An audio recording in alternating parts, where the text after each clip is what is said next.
নমস্কার। আজ যে ভিডিও নিয়ে আমি চলে এসেছি, এই ভিডিওতে তোমরা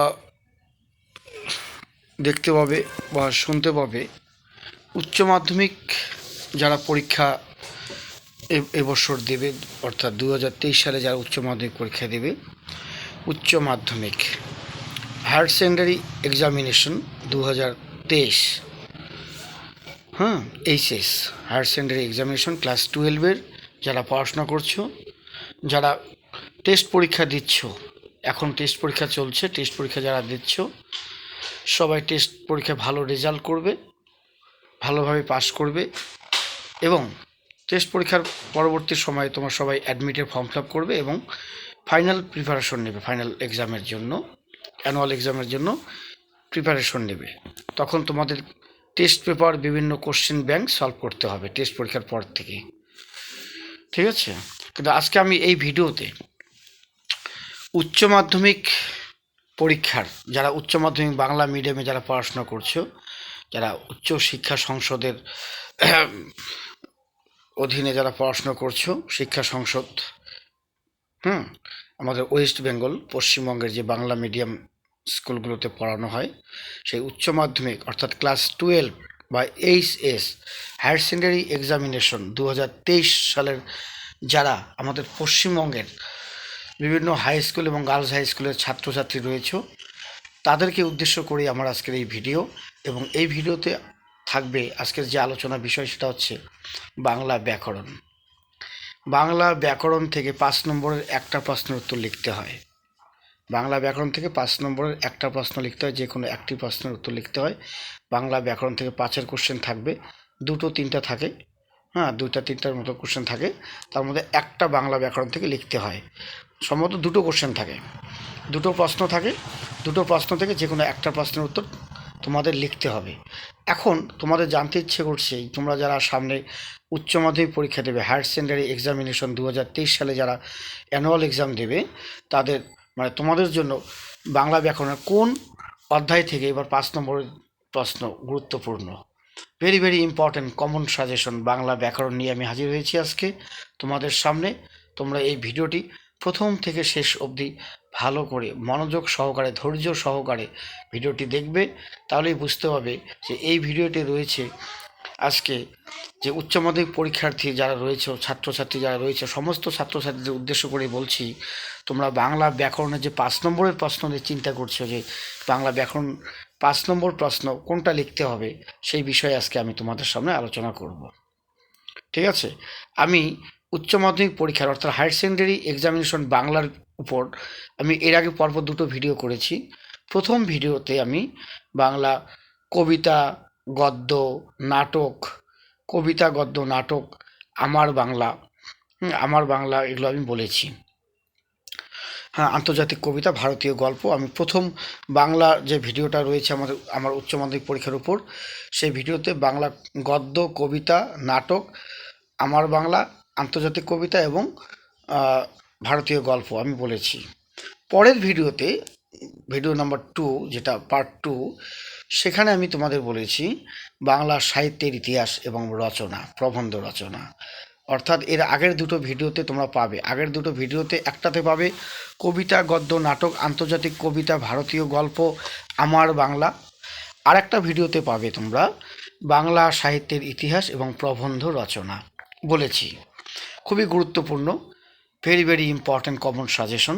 তোমরা একটু মিলিয়ে নেবে, পরীক্ষার পরে আমাকে কমেন্ট বক্সে জানাবে, ইউটিউবের মাধ্যমে বা হোয়াটসঅ্যাপ করেও আমাকে জানাতে পারো যে আমি যে প্রশ্নগুলো বলেছি, বাংলা কবিতা, গদ্য, নাটক, আমার বাংলা, আন্তর্জাতিক কবিতা, ভারতীয় গল্প, বা এর পরের ভিডিওতে আমি বলেছি, তারপরের ভিডিওতে আমি বলেছি বাংলা সাহিত্যের ইতিহাস থেকে 5 নম্বরে 2টো লিখতে হয় আর প্রবন্ধ রচনা একটা লিখতে হয়। যে কমন প্রশ্নগুলো আমি দিয়েছি, তোমরা খাতাতে নোটস করে এগুলো পড়ো, পরীক্ষার পরে বুঝতে হবে আমার কথার সঙ্গে কোশ্চেনের কতটা মিল আছে।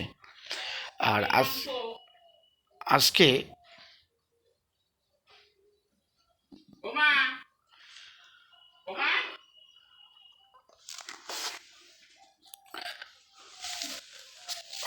আজকে এখন এই মুহূর্তে আমি বাংলা ব্যাকরণ নিয়ে আলোচনা করব। উচ্চ মাধ্যমিক পরীক্ষার বাংলা ব্যাকরণ প্রথম অধ্যায় ভাষা বিজ্ঞান, যদিও ফাইনাল এক্সামের জন্য মানে অ্যানুয়াল এক্সামের জন্য এবার ভাষা বিজ্ঞান এবং ধ্বনিরূপ দুটো তেমন গুরুত্বপূর্ণ নয়। ধ্বনিরূপ এবং ভাষা বিজ্ঞান দুটো তেমন গুরুত্বপূর্ণ নয়। গুরুত্বপূর্ণ রয়েছে রূপতত্ত্ব, বাক্যতত্ত্ব এবং শব্দার্থ তত্ত্ব। রূপতত্ত্ব, বাক্যতত্ত্ব এবং শব্দার্থ তত্ত্ব এই দুটোই তোমাদের রয়েছে। রূপতত্ত্ব, বাক্যতত্ত্ব এবং শব্দার্থ তত্ত্ব এই তিনটা থেকে তোমাদের পড়তে হবে। কী বললাম? রূপতত্ত্ব, বাক্যতত্ত্ব এবং শব্দার্থ তত্ত্ব এই তিনটা অধ্যায় থেকে ভালো করে পড়ে নেবে 5 নম্বরের জন্য, তোমাদের কখন পড়বে। আর যদি মনে করো যে না আমরা ভাষা বিজ্ঞান ধ্বনিরূপ থেকেও পড়বো, সে পড়তে পারো, আমি বলবো তাও কোশ্চেন, কিন্তু ইম্পর্টেন্ট রূপতত্ত্ব, বাক্যতত্ত্ব, শব্দার্থ তত্ত্ব তিনটা থেকেই তোমাদের 5 নম্বরের প্রশ্ন আসবে, তার মধ্যে থেকে একটা লিখতে হবে। তা আমি ভাষা বিজ্ঞানটা আগে বলিনি। ভাষা বিজ্ঞান থেকে পড়তে হবে তোমাদের যে ভাষা বিজ্ঞানের আলোচনায় 3টি বহুল প্রচলিত শাখা কী কী। ভাষা বিজ্ঞানের আলোচনায় 3টি বহুল প্রচলিত শাখা কী কী? যে কোনো একটি শাখা সম্বন্ধে আলোচনা করো। যে কোনো একটি শাখা সম্বন্ধে আলোচনা করো। তাহলে প্রশ্নটা কী বললাম? ভাষা বিজ্ঞানের আলোচনায় 3টি বহুল প্রচলিত শাখা কী কী? যে কোনো একটি শাখা সম্বন্ধে আলোচনা করো। 2 নম্বর, শৈলী বিজ্ঞান কাকে বলে? শৈলী বিজ্ঞান সম্পর্কে সংক্ষেপে আলোচনা করো। শৈলী বিজ্ঞান এটা অনেক সময় টেস্ট পরীক্ষাতে এসে থাকে। শৈলী বিজ্ঞান কাকে বলে? শৈলী বিজ্ঞান সম্পর্কে আলোচনা করো। শৈলী বিজ্ঞান সম্পর্কে সংক্ষেপে আলোচনা করো। শৈলী বিজ্ঞান কাকে বলে? শৈলী বিজ্ঞান সম্পর্কে সংক্ষেপে আলোচনা করো। এটা ভাষাতত্ত্ব থেকে এই দুটো প্রশ্ন পড়লেই হবে। একটা হচ্ছে ভাষা বিজ্ঞানের আলোচনায় 3টি বহুল প্রচলিত শাখা কে যে কোনো একটি শাখা সম্বন্ধে আলোচনা করো। 3 নম্বর, শৈলী বিজ্ঞান কাকে বলে? শৈলী বিজ্ঞান সম্পর্কে সংক্ষেপে আলোচনা করো। তারপর ধ্বনিতত্ত্ব। ধ্বনিতত্ত্ব থেকে পড়তে পারো বা তোমরা পড়তে পারো উদাহরণসহ ধ্বনিমূল ও সহধ্বনির সম্পর্কে আলোচনা করো।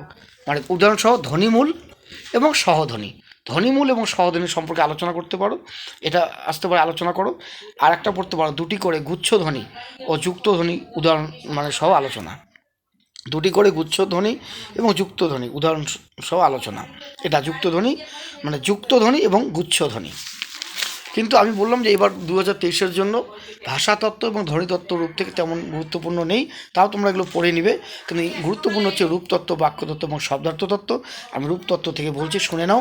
রূপতত্ত্ব থেকে প্রথম প্রশ্নটা পড়বে জোর কলম শব্দ সম্পর্কে আলোচনা। জোর কলম শব্দ সম্পর্কে আলোচনা, এটা পড়ে নেবে। জোর কলম শব্দ সম্পর্কে আলোচনা, এটা পড়ে নেবে। এরপরে পড়বে রূপমূল কাকে বলে? উদাহরণসহ স্বাধীন ও পরাধীন। রূপমূল কাকে বলে? উদাহরণসহ স্বাধীন ও পরাধীন রূপমূলের পরিচয় দাও। স্বাধীন ও পরাধীন রূপমূলের পরিচয় দাও। তাহলে কী বললাম? জোর কলম শব্দ সম্পর্কে আলোচনা করো এবং রূপমূল কাকে বলে? উদাহরণসহ স্বাধীন এবং পরাধীন রূপমূলের পরিচয় দাও। রূপমূলের পরিচয় দাও, এটা একটা ইম্পর্টেন্ট, পড়তে পারো। এটা রূপমূল মানে রূপতত্ত্ব থেকে গেল। আর বাক্যতত্ত্ব থেকে যেটা পড়তে হবে তোমাদের এবার পরীক্ষার জন্য, সেটা হচ্ছে গঠনগত দিক থেকে বাক্য কয় প্রকার ও কী কী। গঠনগত দিক থেকে বাক্য কয় প্রকার ও কী কী উদাহরণসহ বুঝিয়ে দাও। তাহলে কি বললাম? গঠনগত দিক থেকে বাক্য কয় প্রকার ও কী কী উদাহরণসহ বুঝিয়ে দাও। এটা একটা গুরুত্বপূর্ণ প্রশ্ন এবার উচ্চ মাধ্যমিক পরীক্ষার বাংলা ব্যাকরণের জন্য।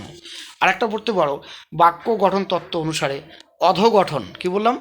অধগঠন ও অধিগঠন প্রক্রিয়ার উদাহরণসহ আলোচনা। অধগঠন এবং অধিগঠন সম্পর্কে প্রক্রিয়ার আলোচনা বাক্যতত্ত্ব থেকে, এটা পড়তে পারো। তাহলে গঠনগত দিক থেকে বাক্য কয় প্রকার ও কী কী উদাহরণসহ আলোচনা করো। আর অধগঠন, অধিগঠন এটা পড়তে পারো। রূপমূল কাকে বলে? উদাহরণসহ স্বাধীন রূপমূল এবং পরাধীন রূপমূলের পরিচয় দাও, এটা পড়তে পারো। জোর কলম শব্দ পড়তে পারো, ন্যূনতম শব্দজোর পড়তে পারো, এগুলো পড়তে হবে। কিন্তু গুরুত্বপূর্ণ হচ্ছে রূপতত্ত্ব, বাক্যতত্ত্ব এবং শব্দার্থ তত্ত্ব, ঠিক আছে? এখন আমি শব্দার্থ তত্ত্ব থেকে তোমাদের বলবো। শব্দার্থ তত্ত্ব থেকে গুরুত্বপূর্ণ প্রশ্ন তোমাদের বলছি, একটু তোমরা শুনে নাও। যে শব্দার্থের প্রসার ও শব্দার্থের রূপান্তর বলতে কী বোঝায়? কি বললাম প্রশ্নটা? আমি আবার রিপিট করছি। শব্দার্থের প্রসার ও শব্দার্থের রূপান্তর বলতে কী বোঝায়? শব্দার্থের প্রসার ও শব্দার্থের রূপান্তর বলতে কী বোঝায়, এটা একটু পড়তে পারো। আর 2 নম্বর পড়বে শব্দার্থ পরিবর্তনের ধারাগুলি উল্লেখ করো। শব্দার্থ পরিবর্তনের ধারাগুলি উল্লেখ করো, যে কোনো দুটি ধারার উদাহরণসহ পরিচয় দাও। তাহলে শব্দার্থ পরিবর্তনের যে ধারা রয়েছে ধারাগুলো উল্লেখ করতে হবে, বা যে কোনো দুটি ধারার উদাহরণসহ আলোচনা করো। শব্দার্থ পরিবর্তনের ধারা উদাহরণসহ আলোচনা করো। আরেকটা পড়তে পারো 3 নম্বর, সেটা হচ্ছে শব্দার্থ পরিবর্তনের দুটি কারণ উল্লেখ করো। শব্দার্থ পরিবর্তনের দুটি কারণ উল্লেখ করো। তারপরে হচ্ছে শব্দার্থ পরিবর্তনের যে কোনো দুটি ধারা উদাহরণসহ সংক্ষেপে আলোচনা করো। শব্দার্থ পরিবর্তনের কারণ আর শব্দার্থ পরিবর্তনের ধারা। শব্দার্থ পরিবর্তনের দুটি কারণ, শব্দার্থ পরিবর্তনের দুটি ধারা উদাহরণসহ আলোচনা করো। শব্দার্থ তত্ত্ব, রূপতত্ত্ব, বাক্যতত্ত্ব, এই 3টে অধ্যায় উচ্চ মাধ্যমিক পরীক্ষা 2023-এর জন্য খুবই গুরুত্বপূর্ণ। এই প্রশ্নগুলো পড়বে, আশা করি তোমরা কমন পাবে। আর এর আগের দুটো ভিডিওতে বাংলা উচ্চ মাধ্যমিক পরীক্ষার কবিতা, গদ্য, নাটক, আমার বাংলা, আন্তর্জাতিক কবিতা, ভারতীয় গল্প বলেছি একটা ভিডিওতে। তারপরে ভিডিওতে বলেছি বাংলা সাহিত্যের ইতিহাস এবং বাংলা প্রবন্ধ রচনা। অর্থাৎ বাংলার উপর 3টে ভিডিও হয়ে গেল পরপর, 1, 2, 3 3টে ভিডিও হয়ে গেল বাংলার উপর। এই 3টে ভিডিও তোমরা ভালো করে দেখো।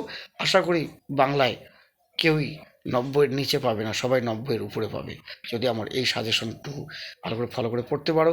আর বাংলায় কিন্তু এমসিকিউ প্রশ্ন 18টা আর এসএকিউ প্রশ্ন হচ্ছে 12টা। এই এমসিকিউ 18 এবং এসএকিউ 12, 30 নম্বরে বাংলা শর্ট কোশ্চেন, সেখানে কিন্তু জোর দিয়ে পড়তে হবে। বাড়িতে ভালো করে এমসিকিউ এসিকিউগুলো স্টাডি করতে প্রিপারেশন নিতে হবে, যাতে এমসিকিউ এসিকিউ কোনোটাই ভুল না হয়, ঠিকঠাক উত্তর লিখতে পারো। তোমার টার্গেট নিতে হবে 30 নম্বরের শর্ট কোশ্চেনের জন্য 30 নম্বরে উঠাতে পারো, কোনো মতেই যেন নাম্বার না কমে, কোনো প্রশ্ন উত্তর যেন ভুল না হয়। এমসিকিউ এসিকিউ ছাড়া কোনো পরীক্ষাতে ভালো রেজাল্ট করা সম্ভব নয়। অর্থাৎ ভালো রেজাল্ট করতে হলে এমসিকিউ এবং এসিকিউ দুটো প্রশ্ন উত্তরই ভালো করে পড়তে হবে। আজ রাখছি, পরের ভিডিওতে আমি আবার ইতিহাস নিয়ে আলোচনা করব। রাখছি।